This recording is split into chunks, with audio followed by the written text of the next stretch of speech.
السلام علیکم ورحمۃ اللہ وبرکاتہ۔ میں آپ کا میزبان عثمان بن سلطان عبدالعزیز عمری حاضر ہوں آپ کی خدمت میں لے کر اگلا پروگرام آن لائن مسابقہ علمیہ کے دروس کی اگلی کڑی۔ ہماری کوشش ہے کہ 15 دنوں تک 15 منٹ یعنی مجموعی طور پر صرف پونے 4 گھنٹے میں دین اسلام کی مکمل اور جامع تعلیمات سے آپ کو روشناس کریں۔ آئیے شروع کرتے ہیں۔ مکمل درس آخر تک پوری توجہ کے ساتھ سماعت کیجیے گا، پھر ڈسکرپشن میں دیے گئے سوالات کے جوابات ہمارے واٹس ایپ نمبر پر ارسال کیجیے۔ بسم اللہ الرحمن الرحیم۔ الحمد لله فالق الحب والنوى الذي كتب الحج على عباده في الحياة مرة واحدة والصلاة والسلام على خير البرية اما بعد۔ آج کے درس میں ایک عظیم فریضہ اور اسلام کا 5واں رکن لے کر حاضر ہوا ہوں، اور وہ ہے حج بیت اللہ الحرام۔ حج کے لغوی معنی ہیں ارادہ کرنا، قصد کرنا۔ اصطلاح میں حج کہتے ہیں مخصوص قسم کا قصد کرنا، مخصوص جگہ کا، مخصوص وقت میں، مخصوص شرائط کے ساتھ۔ اللہ کے نبی صلی اللہ علیہ وسلم نے حج کے بہت سے فضائل بیان فرمائے ہیں۔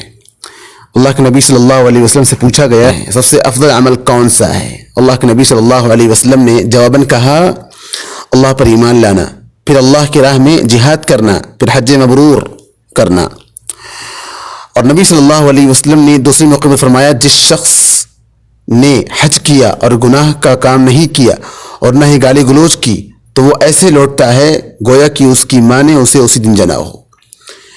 اور ایک اور مقام پر اللہ کے نبی صلی اللہ علیہ وسلم فرماتے ہیں کہ حج مقبول کا بدلہ جنت ہے۔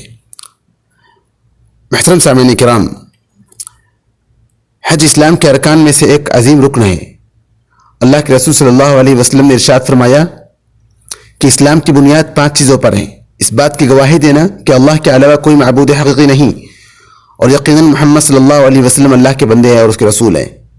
نماز قائم کرنا، زکوٰۃ ادا کرنا اور بیت اللہ کا حج کرنا اگر استطاعت ہے تو، اور رمضان کے روزے رکھنا۔ اللہ تعالیٰ حج کو فرض کیا مسلم پر زندگی میں ایک مرتبہ۔ اللہ سبحانہ وتعالیٰ ارشاد فرماتے ہیں وَلِلَّهِ عَلَى النَّاسِ حِجُّ الْبَيْتِ مَنِ اسْتَطَاعَ إِلَيْهِ سَبِيلًا۔ اللہ کے لوگوں پر بیت اللہ کا حج کرنا فرض ہے جو اس طرف سفر کرنے کی طاقت رکھتا ہو۔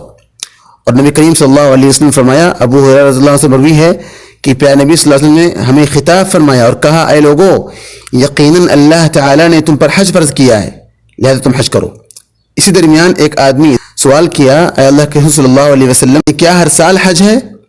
تو اللہ کے نبی صلی اللہ علیہ وسلم خاموش ہوئے یہاں تک کہ اس نے 3 مرتبہ یہی سوال دہرایا۔ تو آپ صلی اللہ علیہ وسلم نے جواباً کہا اگر میں ہاں کہہ دیتا تو یہ واجب ہو جاتا ہر سال، اور تم اس کی طاقت نہیں رکھتے۔ کیا ہر مسلمان پر حج فرض ہے؟ جواب نہیں، ہر مسلمان پر حج فرض نہیں ہے، لیکن ہاں کچھ شرائط ہیں، اگر وہ شرائط پائی گئی کسی مسلمان کے اندر تو اس پر حج واجب ہے، فرض ہے۔ جیسے وہ شخص مکلف ہو، مکے کا سفر اس کے لیے ممکن ہو بغیر کسی تکلف کے۔ تیسرا، اپنے نفس کا محافظ ہو یعنی سلامتی کے ساتھ پہنچ سکتا ہو مکے کے لیے۔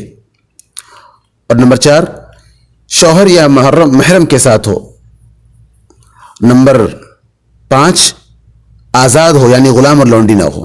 یہ ہم حج کے بارے میں کچھ مختصراً جانکاری لیتے ہیں اور تعلیمات سیکھتے ہیں۔ سب سے پہلے ہمیں حج کے سفر کے آداب جاننا چاہیے۔ سب سے نمبر 1 پر شریعت اسلامیہ نے مستحب قرار دیا ہے کہ مسلم جب حج کا سفر کا ارادہ کرے تو کسی جانکار شخص سے مشاورت کر لے جو دین اور علم کے اور خصوصاً حج کے مسائل میں ماہر ہو۔ نمبر 2، اگر اس شخص نے عزم کر لیا ہے کہ وہ اس سال حج کرنے جائے گا، اس کے لیے مناسب ہے، تو پھر وہ توبہ اور استغفار کرے اور اپنے گناہوں سے اللہ تعالیٰ سے معافی مانگے اور کسی پر بھی ظلم نہ کرے اور اپنے قرض وغیرہ کو ادا کر دے۔ نمبر 4، اپنے والدین کو خوش کرنے میں پوری کوشش کرے، ان کے ساتھ زیادہ سے زیادہ نیکیاں کرے۔ نمبر 5، اس بات کا حریص ہو کہ اس کا مال حلال ہو، خالص ہو اور تمام شک و شبہات سے پاک ہو۔ نمبر 6، وہ زیادہ سے زیادہ زاد راہ اختیار کرے یعنی سفر خرچ اختیار کرے، اور وہ سفر میں اپنا رفیق بنا لے تاکہ وہ رفیق اس کے کاموں میں، اس کی خیر کے کاموں میں اس کا موافق بن کر رہے۔ جب حج کا ارادہ کرے تو اس کی تمام تعلیمات سے آگاہ ہو اور یہ تمام حاجیوں پر فرض ہے۔ حج کی شروعات کہاں سے کرے؟ حج کے لیے ضروری ہے کہ وہ میقات جان لے۔ میقات دو طرح کی ہوتی ہیں، ایک میقات زمانی اور ایک میقات مکانی۔ میقات زمانی کا مطلب یہ ہے کہ کن ایام میں وہ حج کا سفر کرے۔ تو جواب یہ ہے کہ حج کا سفر وہ شوال میں، ذی قعدہ میں اور ذی الحجہ کے شروع کے 10 دنوں میں کرے۔ اور میقات مکانی کا مطلب یہ ہے کہ وہ کس میقات کی طرف سے حج کی نیت کرے۔ اس میں دو طرح کے لوگ ہوتے ہیں انسانوں میں۔ کچھ ایسے حجاج ہوتے ہیں جو خاص مکے کے ہوتے ہیں یا پھر مکہ کے مقیم ہوتے ہیں، تو ان کے لیے مکہ ہی میقات ہے، مکے سے ہی وہ حج کا احرام باندھیں گے۔ اور اگر وہ باہر سے آ رہے ہیں تو ان کے لیے 5 میقات ہیں۔ سب سے پہلے میقات ذوالحلیفہ ہے، یہ ان کے لیے ہے جو مدینہ کی جانب سے آتے ہیں۔ دوسری میقات جحفہ ہے، یہ شام، مصر اور مغرب والوں کے لیے ہے۔ تیسری میقات قرن منازل ہے، یہ نجد، حجاز اور نجد یمن والوں کے لیے ہے۔ چوتھی میقات یلملم ہے، یہ تہامہ والوں کی میقات ہے یا بعض اہل یمن کی۔ اور 5ویں میقات ذات عرق ہے، یہ مشرق والوں کے لیے ہے، یعنی بعض خراسان اور عراق والوں کے لیے۔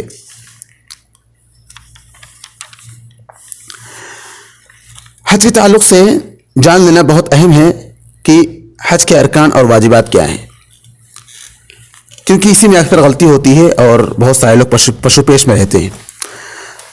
اور سب سے پہلے یہ بات جاننا ضروری ہے کہ رکن اور واجب میں فرق کیا ہے۔ رکن یہ ہے کہ اگر کوئی رکن آپ سے چھوٹ جاتا ہے کسی بھی عمل میں تو وہ عمل آپ کا فاسد ہو جاتا ہے، وہ عمل آپ کو دوسری مرتبہ کرنا پڑے گا۔ اور اگر واجب چھوٹ جاتا ہے تو واجب چھوٹ جانے سے ہمارے پاس کفارہ ہے، دم ہے، کفارے کی شکل میں، تو اس کے ذریعے وہ واجب ادا ہو جاتا ہے اور حج درست ہو جاتا ہے۔ تو آئیے سب سے پہلے ہم عمرے کے ارکان جان لیتے ہیں۔ ہندوستان سے آنے والے لوگ حج تمتع کرتے ہیں، اس لیے ہم عمرے کے بارے میں بتائیں، کیونکہ حج تمتع کے لیے شرط ہے کہ وہ عمرہ کے ہو۔ تو عمرے کا پہلا رکن ہے احرام باندھنا، دوسرا رکن بیت اللہ کا طواف کرنا، اور تیسرا رکن صفا مروہ کی سعی کرنا۔ عمرے کے واجبات: نمبر 1، میقات سے احرام باندھنا، سارے کے سارے بال کٹوانا یا منڈوانا۔ حج کے ارکان: احرام باندھنا یعنی نیت کرنا، 9 ذی الحجہ کو زوال کے بعد میدان عرفات میں ٹھہرنا، 10 ذی الحجہ کو یا اس کے بعد طواف زیارت کرنا اور صفا اور مروہ کی سعی کرنا۔ حج کے واجبات: اپنے رہائشی یا میقات سے احرام باندھنا، ذی الحجہ کو مغرب تک عرفات میں ٹھہرنا، 10 ذی الحجہ کی رات مزدلفہ میں گزارنا، 10 ذی الحجہ کے بعد قربانی کرنا اور قربانی کے بعد سارے سر کے بال کٹوانا یا منڈوانا، 10 ذی الحجہ کو صرف بڑے جمرہ کو اور 11 اور 12 ذی الحجہ کو تینوں جمرات کو بالترتیب اللہ اکبر کہہ کر کنکریاں مارنا، اور 13 ذی الحجہ کی رات مینا میں گزارنا۔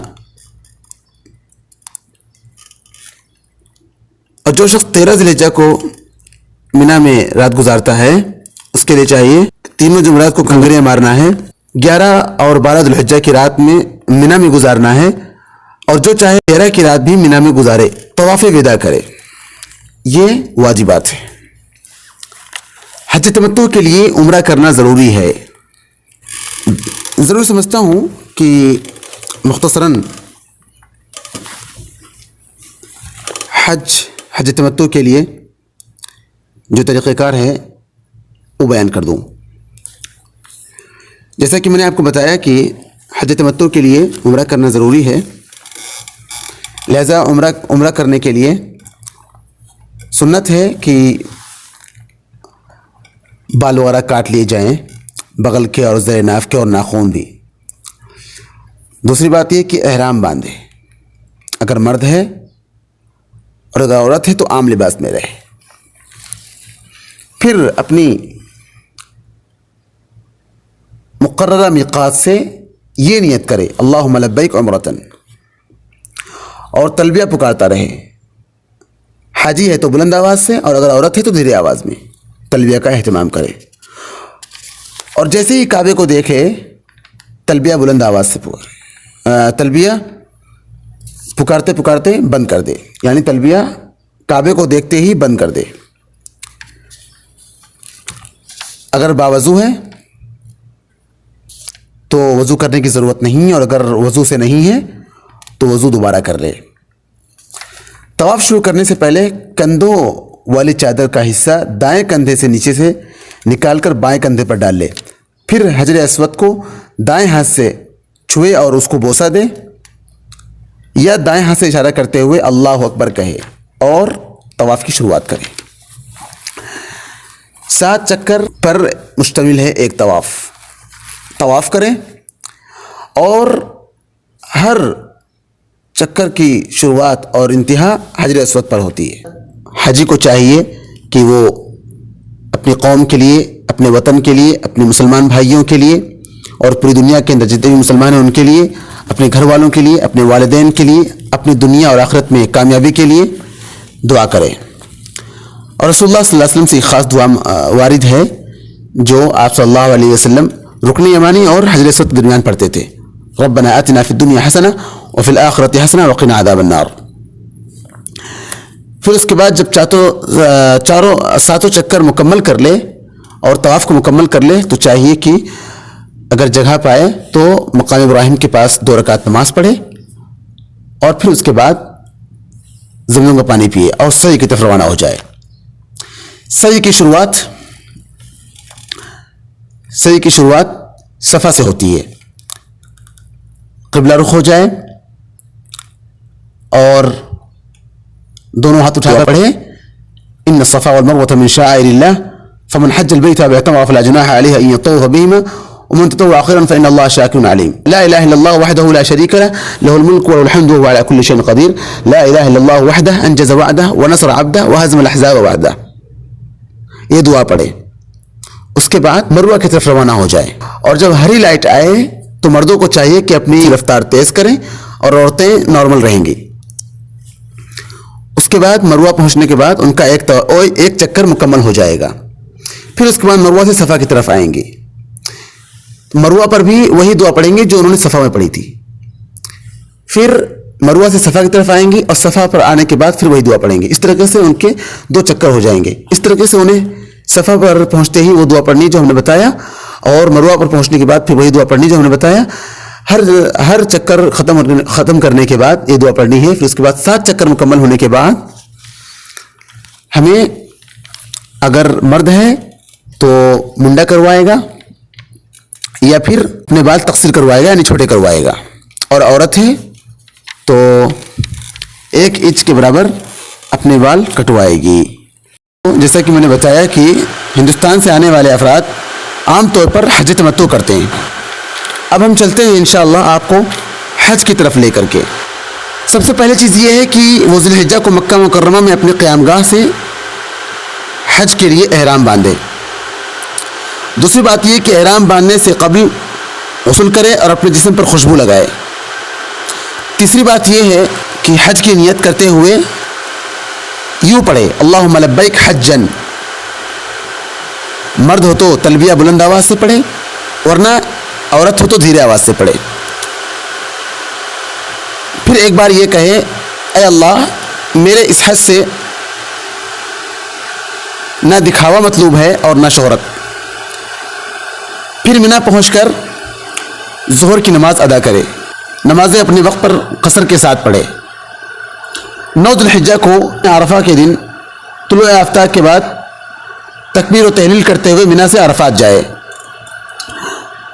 نمبر 8 میدان عرفات میں داخل ہونے سے پہلے ممکن ہو تو وادی نمرہ میں قیام کرے، وادی نمرہ میں ہی امام کا خطبہ سنے، اور پھر اس کے بعد ظہر اور عصر کی نماز قصر کے ساتھ پڑھے اور جمع کے ساتھ پڑھے۔ خوب دعائیں کریں اور زیادہ سے زیادہ روئیں اور گڑگڑائیں۔ غروب آفتاب کے بعد